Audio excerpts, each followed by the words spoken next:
Bonjour mesdames et messieurs, bienvenue à Hebdo 4, votre émission qui traite d'informations locales et régionales.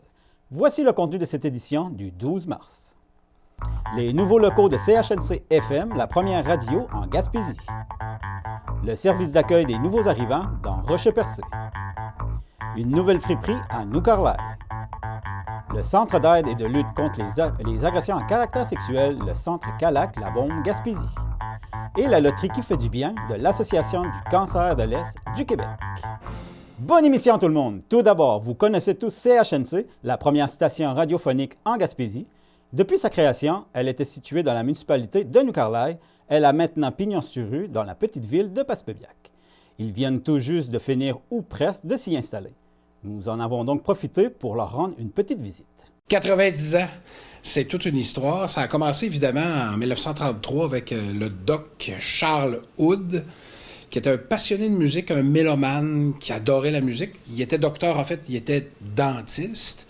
Et puis, étant donné sa grande passion pour la musique classique beaucoup, et sa passion aussi pour, à l'époque, c'était tout nouveau. Là, il y avait eu Marconi avant, les radios maritimes, mais la radiodiffusion comme telle, c'était, disons, les premiers balbutiements. Et il avait décidé, là, ce qu'on appelait là, à l'époque les ondes courtes. Il y avait un gros câble d'acier là, à New-Carlisle où était son cabinet qui servait d'antenne, d'émetteur, de diffuser. De sorte que, officiellement, la date d'entrée en ondes de CHNC, ça, il tentait probablement de faire un cadeau de Noël aux Gaspésiens, c'est le 23 décembre 1933. Alors nous autres, évidemment, depuis le 23 décembre dernier, autrement dit en 2022, on commence la 90e année de CHNC. Alors, tranquillement, on est dedans cette 90e année-là, qui va culminer à la fin de l'année, là, le 23 décembre prochain. Et puis, par la suite, évidemment, il y avait son fils aussi. Son fils, lui, Arthur Hood, a été aussi un bon précurseur de CHNC. Lui, il avait été étudié, à ma connaissance, au Massachusetts, aux États-Unis, en ingénierie, en son. Donc, il s'est vraiment spécialisé davantage là, dans la technologie de la radiodiffusion pour ensuite donc prendre, à la fin des années 60, là, la relève de son père. Il y avait un associé là, également dans le projet, puis il a fait perdurer évidemment là, CHNC durant toutes ces années-là, jusque au début des années 2000 où l'entreprise avait besoin d'être, si on veut, revampé, financièrement parlant, redéveloppé, refinancé également, de sorte que c'est à ce moment-là qu'est venu le projet là, de créer une coopérative des travailleurs. Les employés qui étaient là à l'époque voulaient conserver leur emploi, il n'y avait pas d'acquéreur en vue. Alors on est bien fiers aujourd'hui que CHNC demeure un média purement, vraiment 100% indépendant, puis détenu par les membres de la coopérative. On est à peu près au nombre de 8, là, si je vais de mémoire, là, être des coopérants de CHNC comme coopérative de travailleurs implantés dans le milieu. Puis au début, c'était diffusé sur les zones AM. C'était sur AM là, jusqu'en 2008, si mon souvenir est bon. Puis par la suite, là, est venu, évidemment, là, avec l'évolution du domaine de la radio, les radios AM étaient beaucoup plus rares. Alors est venu le projet vaste quand même de faire un réseau FM, parce que quand même, CHNC, à l'époque du AM, le son est moins bon, mais ça diffuse beaucoup plus loin. Il y avait deux fréquences AM pour Gaspé puis pour la baie des Chaleurs. Et puis, mais pour faire la même couverture avec une meilleure qualité sonore, là, ça prenait un réseau de diffusion qui fait qu'aujourd'hui, là, entre Matapédia, Rivière-au-Renard, là, on a 6 émetteurs FM qui relaient la même programmation unique partout. Alors, c'est un petit réseau interne quand même, là, important, là, CHNC, pour notre rayon de dessert de diffusion, là, techniquement parlant, là, c'est quand même majeur. Maintenant, vous avez déménagé dans les locaux de la ville de Passepébiac. Vous avez été combien de temps à New-Carlisle? 88 ans. La transition a été faite sur 2 ans environ. On a quitté en 2021. Officiellement, là, le 10 juin 2021, on a quitté New-Carlisle. On a cessé de diffuser à New-Carlisle. Donc, là, fait le calcul de décembre 1933 à juin 2021, on a diffusé donc à New-Carlisle. Puis par la suite, là est venu le projet de relocalisation ici. Les locaux n'étaient pas prêts. La beauté de la chose, de la radio, c'est que c'est souple et on a pu, pendant la relocalisation, faire du... Nous autres, on appelait ça, on s'amusait à dire du radio-travail et non du télétravail. Évidemment, on a été beaucoup en télétravail pendant cette transition-là. Il y a eu la pandémie qui nous a, comme bien du monde, forcé à le faire, à opérer comme ça. Puis ensuite, pendant la pandémie, est venu le projet de relocalisation, de confectionner là, les locaux ici, les décisions, tout ça d'architectes, les choix d'équipements technologiques parce qu'on a tout renouvelé, ou presque. Alors, ça fait en sorte, évidemment, qu'on a dû donc avoir une période de transition là, de pratiquement 1 an et demi.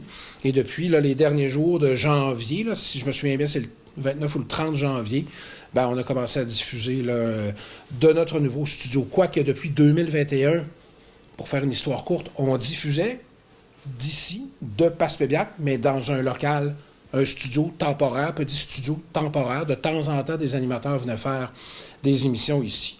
Mais sinon, les gens ne le savent pas. Je vais peut-être révéler un secret là, mais de 2021 à début 2023, là, on a fait énormément de radio de chez nous, dans nos garde-robes, nos bureaux maison, dans toutes sortes de conditions, avec le chien, le chat, l'enfant pas loin, bref... la radio, disons, a pris une tournure assez particulière dans ce contexte-là. Et des fois, je m'imaginais M. Hood, père et fils, nous voir aujourd'hui et ils feraient « Oh là là! » Puis comment trouvez-vous vos nouveaux locaux ici? Ah, c'est extraordinaire. Ça, c'est une fierté énorme parce que c'est quand même, pour une coopérative de travailleurs ici, c'est un investissement massif là, de plusieurs centaines de milliers de dollars pour relocaliser nos installations ici dans un lieu extraordinaire, une vitalité à Passepébiac incroyable. Là, même si New Carlisle, Passepébiac, c'est juste à côté. Mais on sent cette effervescence-là d'être à Passepébiac, au cœur du centre-ville, dans le bâtiment public de la ville aussi, avec le centre culturel, le Café Culture en bas. La collaboration est magnifique et très belle aussi. Puis ça, c'est vraiment un plus. Là. On est content de ça, de vivre ça. Et comme coopérant aussi, personnellement, mais je parle au nom de mon groupe aussi, là, c'est une grande fierté d'avoir réalisé ça à force d'huile de bras et de voix radiophoniques. Du 18 au 26 mars prochain aura lieu les Journées de la diversité culturelle en Gaspésie. En prévision de cette semaine, nous avons rencontré Fanny Lamar, celle qui est à la tête du SANA depuis plusieurs années au sein du CJE Option Emploi Rocher-Percé. En fait, on accueille de plus en plus de nouveaux arrivants d'année en année. Au SANA, on est même 2 ressources maintenant à temps plein pour accueillir les nouveaux arrivants et aussi faire des activités, des projets dans la communauté. Pouvez-vous nous donner quelques exemples des activités que vous organisez? Oui, mais en fait, comme la clientèle, c'est une clientèle immigrante, donc on accueille à distance et sur place des personnes immigrantes de tous âges et des Canadiens québécois de 36 ans et plus.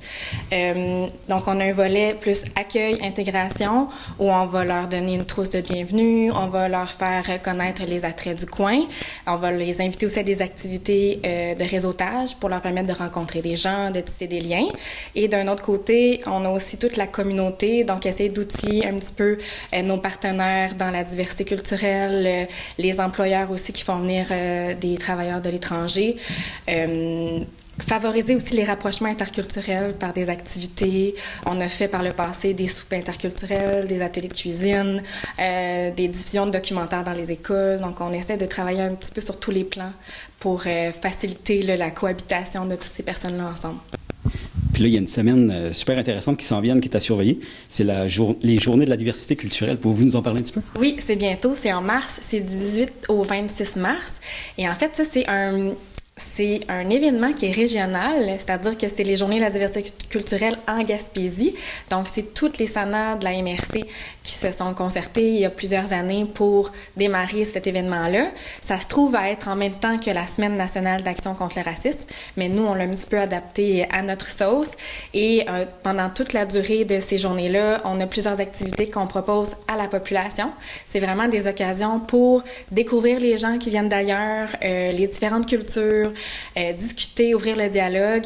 On a notamment, dans le passé, on avait des activités culturelles, des activités culinaires aussi. Cette année, la programmation est en train de se faire, donc on va mettre la programmation, une fois qu'elle va être terminée, sur notre page Facebook, Service d'accueil des nouveaux arrivants du Rocher-Percé.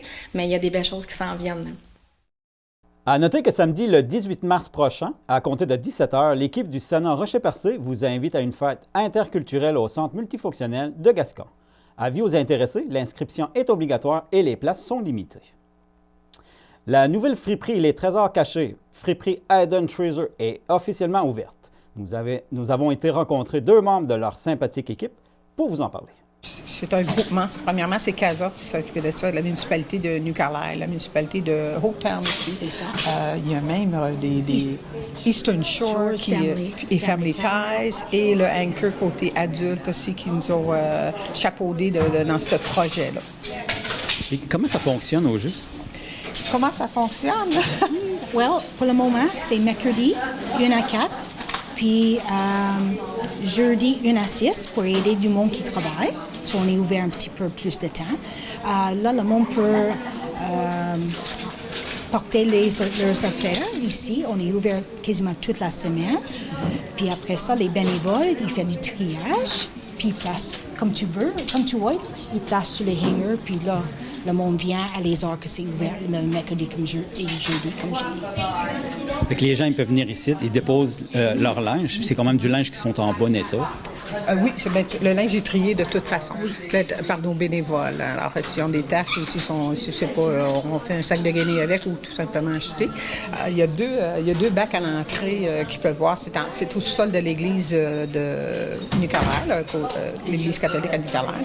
Il y a 2 bacs à l'entrée que les gens peuvent laisser les sacs là. Et nous, à tous les jours, on rentre les sacs. Il y a des bénévoles qui viennent, qui trient, qui arrangent s'il faut. Et ensuite, c'est dispersé sur le plancher. Puis des fois, on fait un petit lavage. Là. Oui. On lave le linge quand on voit que c'est des petites taches, puis on veut essayer à sauver. Oui. Y a-t-il des morceaux de linge qui est plus en demande, qui a un besoin plus urgent?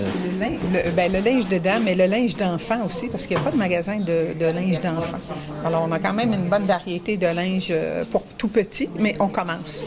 Alors, les gens vont commencer à donner de plus en plus. Alors, on va pouvoir agrandir notre... Inventaire. Inventaire. Okay. Puis en dehors des heures d'ouverture, est-ce que les gens peuvent venir porter quand même des vêtements? Oui. Oui, car c'est débarré. C'est débarré. La porte dans l'entrée, c'est débarré. C'est certain que la porte intérieure, elle est barrée. Il y a 2 bacs à l'entrée qui peuvent mettre les sacs direct dans le bac à l'extérieur. Ici, c'est tous des vêtements, mais qui sont offerts à des prix vraiment bas. Hein? Oui, 1 pièce, 2 pièces, 3 pièces. Exactement. Le linge de tout petit. On est ici pour aider du monde. La communauté. Exactement. Le linge d'enfant, pour les tout-petits, c'est souvent 2 pour $1. Les livres sont gratuits. On a des livres en français, anglais pour adultes et pour enfants aussi. C'est tout à fait gratuit. On encourage la lecture pour tout le monde. OK. Vous ramassez même les livres? Oui. On ramasse de tout, de la vaisselle, un peu de tout. Comme des sièges d'auto pour enfants? Sièges d'auto pour enfants, il y a une date de parution dessus. Il faut vérifier la date. Si c'est plus bon, nous, on va s'en débarrasser, bien sûr. Si c'est encore bon, on va le repasser. Puis c'est quoi? C'est 3 $ ou 5 $ bien souvent.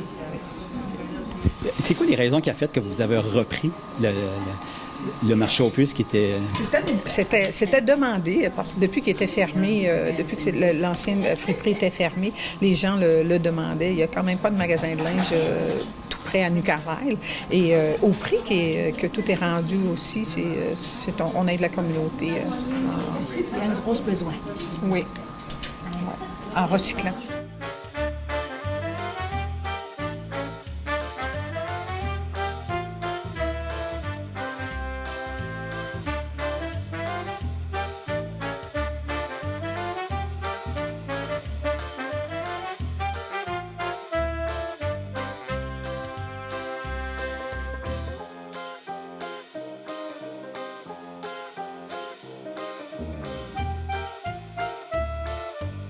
J'aimerais premièrement, c'est certain qu'il faut inviter les gens, on invite les gens à venir et d'emmener des choses, ça c'est la première chose. Mais j'aimerais aussi remercier tous les bénévoles parce qu'ils ont travaillé 1 mois sans arrêt à tout repeinturer, à tout organiser. Il y a bien des bénévoles qui travaillent dans l'ombre. On a des bénévoles qui ont tout près de 80 ans aussi, qui viennent à tous les semaines pour trier et faire le ménage. Alors, on aimerait premièrement les remercier, mais on cherche aussi des nouveaux bénévoles. Si vous êtes intéressés à venir nous joindre, anglophones, francophones ou n'importe quoi. Nous, on est ouvert à tout le monde. Il existe un centre d'aide et de lutte contre les agressions à caractère sexuel en Gaspésie, et ce depuis plusieurs années, le centre Calac-Labaume Gaspésie. Nous nous sommes entretenus avec la directrice générale, Mme Annick Beaulieu, pour vous rappeler les services et l'aide offerts par cet organisme. Le Calax La Baume Gaspésie, c'est le centre d'aide et de lutte aux agressions à caractère sexuel et on vient en aide aux victimes d'agressions à caractère sexuel de 14 ans et plus, ainsi qu'à leurs proches. En fait, nous, on offre le service aux hommes depuis plus de 5 ans aussi. On est un des seuls Calax au Québec. En fait, on est 3 Calax au Québec à offrir ce service-là.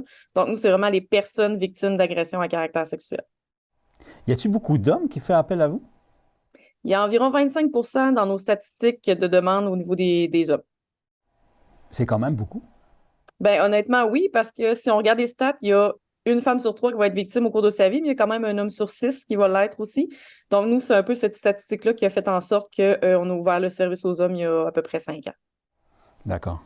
Là, vous offrez plusieurs services, puis plusieurs programmes aussi. Il y a un programme que vous offrez, c'est la prévention et sensibilisation au milieu scolaire. Pouvez-vous nous expliquer un petit peu en quoi ça consiste? Ben, oui, exactement. Nous, on offre le secondaire 1 à 4 et c'est des sujets qui se poursuivent dans le temps. Donc, on essaie d'aller à toutes les années, voir toutes les secondaires. Donc, les jeunes nous voient pendant 4 ans de temps avec des sujets complètement différents au niveau des agressions sexuelles. Ça passe de les formes d'agression à caractère sexuel à la relation sexuelle saine. On peut aussi aller au niveau secondaire 5 avant les balles. On va donner une prévention au niveau des drogues du viol et quoi faire justement si on est intoxiqué. Donc, c'est vraiment, en général, on fait toutes les écoles de la péninsule là, avec notre programme. OK. Vous avez des ateliers aussi qui est offert aux employés et aux employeurs.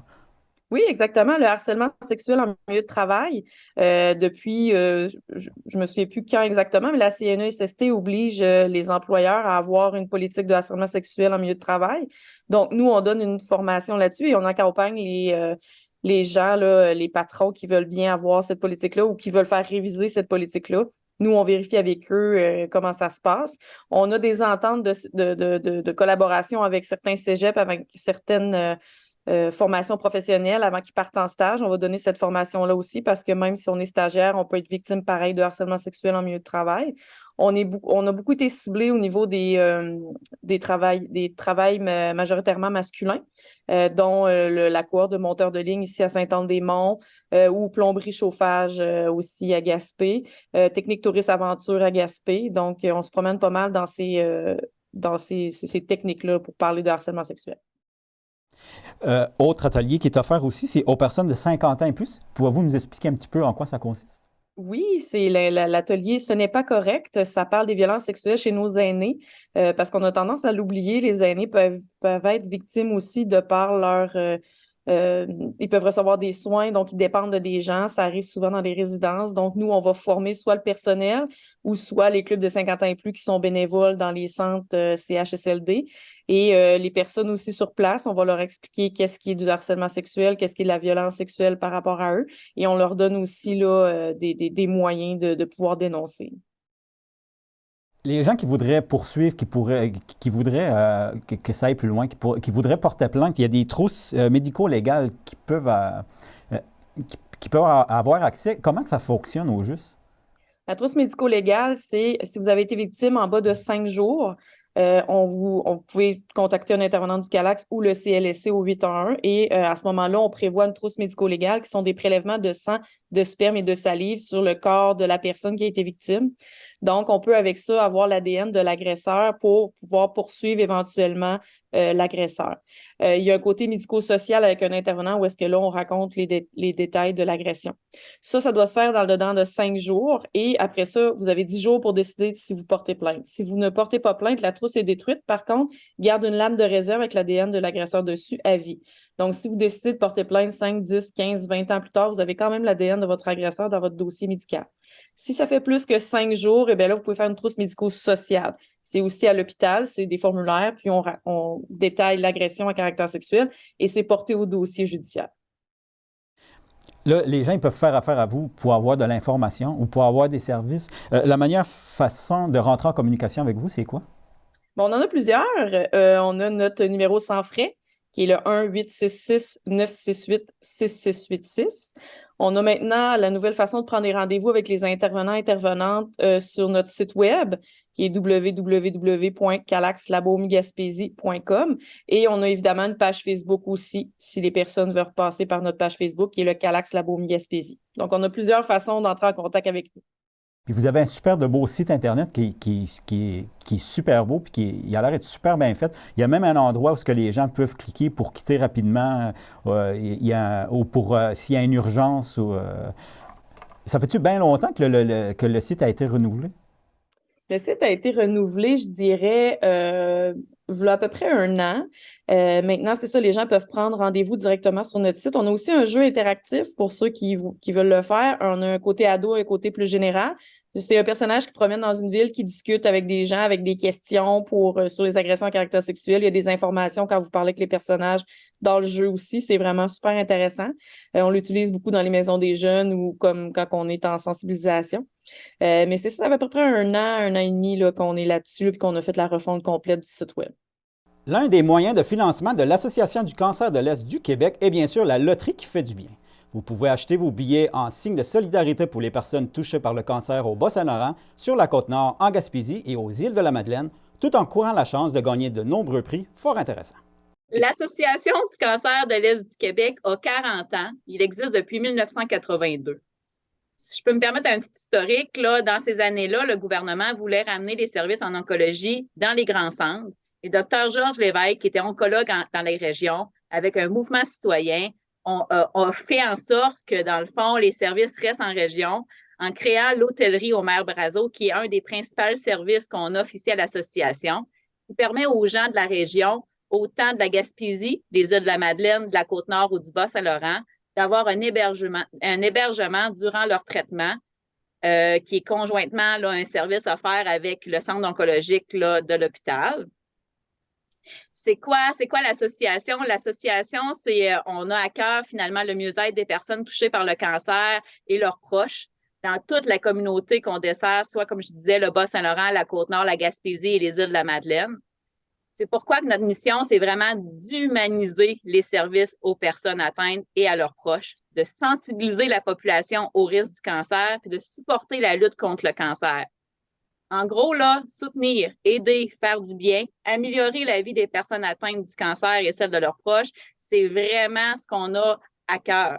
Et pour y arriver, on a une équipe ici d'employés, puis une équipe de bénévoles qui travaillent là, pour arriver à offrir ces services-là de qualité aux gens qu'on dessert. C'est sûr qu'il y a des gens qui vont peut-être dire encore entendre parler du cancer, mais ça touche de plus en plus de monde. Le voyez-vous, vous, l'augmentation du besoin? Y a-t-il une augmentation réelle des gens qui vont demander vos services? Oui. Il en parle, c'est vrai. Puis on le voit au quotidien. Puis qu'est-ce qu'on remarque au quotidien? C'est que c'est de plus en plus jeune, les gens qui sont touchés de près ou de loin. Tu sais, le cancer, là, on ne souhaite pas ça à personne. Puis, je veux dire, ça ne fait pas de discrimination. Donc, peu importe ton âge, ton sexe, ta religion, ton métier, tu peux être touché parce que c'est toi qui l'as, parce que c'est un ami, c'est ton partenaire, c'est ta mère, c'est ton collègue de travail. Donc, que tu sois enfant, adulte ou personne âgée, de près ou de loin, tout le monde est touché. Puis là, présentement, on le voit avec la capacité qu'on a d'offrir l'hébergement. Christine pourrait en parler. On est à capacité maximale pour l'hébergement. Puis, on le voit dans les demandes aussi qu'on a de soutien. Donc, effectivement, on ne souhaite pas ça, mais il y a vraiment une recrudescence de la maladie. Puis, encore que là, notre mission, elle est encore plus porteuse de sens du fait qu'on va les aider avec de la douceur, avec un côté humain, à passer au travers de cette étape-là, autant que comme proche aidant, ça peut être difficile, autant comme usager qui est atteint là, de la maladie. Il y a plusieurs points de vente pour les billets, mais les gens ils peuvent consulter votre site puis l'acheter directement en ligne? Oui, en ligne, effectivement. À notre site, justement, à la SEC. SEC.org. D'accord. Puis il y a même une personne ressource que les gens peuvent appeler puis ils peuvent acheter leur billet par téléphone? Oui, exactement. Au 1-800-463-0806. Puis le poste que, justement, mon poste est le 2003, s'il y a quoi que ce soit comme question. D'accord. Là, c'est 20 000 billets qui sont en vente? Oui, exactement. L'argent qui va être ramassé avec ça, ça va servir surtout à quoi? Ben, c'est vraiment à tous nos services, à nos services qui est relié justement à l'hôtellerie. On a les trousses réconfort, comme je vous parlais tantôt. Il y a aussi vers le mieux-être.tv, la massothérapie en oncologie, puis aussi l'aide professionnelle qui peut venir là, dans les services qui vont être payés avec la redevance de la loterie. Donc, tout le monde gagne à faire du bien avec la loterie parce que lorsqu'on achète un billet, bien, on contribue à un service 100% régional. Les dons vont rester dans notre région. Puis en plus, la personne, bien, en plus de faire un bon geste, qu'elle se sent bien, elle peut gagner un prix. Fait que, comme qu'on dit, tout le monde gagne à faire du bien avec la loterie. Puis c'est des gros prix, là, c'est des beaux prix. Là. Oui, effectivement. On les voit là en arrière. Si vous voulez regarder, on a des belles images. On peut les retrouver aussi sur notre site Internet. C'est le retour de la loterie qui fait du bien de l'Association du cancer de l'Est du Québec en partenariat avec des fondations d'hôpitaux. Courez la chance de gagner l'un des 11 prix totalisant plus de 31 000 $ en offrant des services humains et chaleureux à des personnes touchées par le cancer dans l'Est du Québec. Billets en vente au coût de 12 $ chez Armoire Distinction Miralis, CarQuest Pièces d'auto, Dixili, Esso, Métro Plus, Pharmacie Jean Coutu, ProNature, Home Hardware, Vitro Plus Zibart et l'Aubainerie ou via le site asec.org. On gagne à faire du bien! Là, il y a la loterie, mais les gens qui voudraient contribuer, qui voudraient faire des dons, ils peuvent sûrement le faire à l'année aussi. Là. Oui, parce qu'on a quand même, ici à l'association, pour pouvoir offrir les services qu'on offre, on a environ 22 campagnes de financement. Donc, la loterie fait partie de l'une de nos campagnes de financement, mais il y a aussi des campagnes de dons individuels ou des campagnes de dons corporatifs. Donc, quelqu'un qui aurait une compagnie qui voudrait contribuer peut le faire, pas simplement au moment de la campagne, mais à tout moment dans l'année. Même chose pour un individu. Donc, il peut contacter la personne directement, comme on l'a dit tantôt, par téléphone ou via notre site Internet, dans le fond, et ils reçoivent un reçu. Lorsque c'est des dons, ils reçoivent un reçu de dons qu'ils peuvent mettre là, sur leur rapport d'impôt. D'accord. On peut faire un parallèle avec les prix. Tu sais, quand quelqu'un, exemple, achète un billet d'une valeur de 12 $, ben ce 12 $-là va permettre d'offrir à quelqu'un un massage sur une chaise durant son traitement. La personne qui va acheter un livret de 5 billets à 55 $ va permettre à une personne d'obtenir une trousse réconfort. Puis la personne qui va acheter un livret de 10 billets va permettre en fait à quelqu'un d'avoir une nuitée en hébergement à l'hôtellerie au Mamprazo. Pour qui ouvrez-vous votre cœur? Pour ma grand-mère. Pour mes enfants. Pour mon père. Pour l'amour de ma vie. Pour ma communauté. Pour moi. Grâce à votre solidarité, l'Association du cancer de l'Est du Québec offre aux personnes qui vous sont chères des services qui leur font du bien. L'hôtellerie, en fait, sur une base annuelle, c'est 15 000 nuitées qu'on peut compter.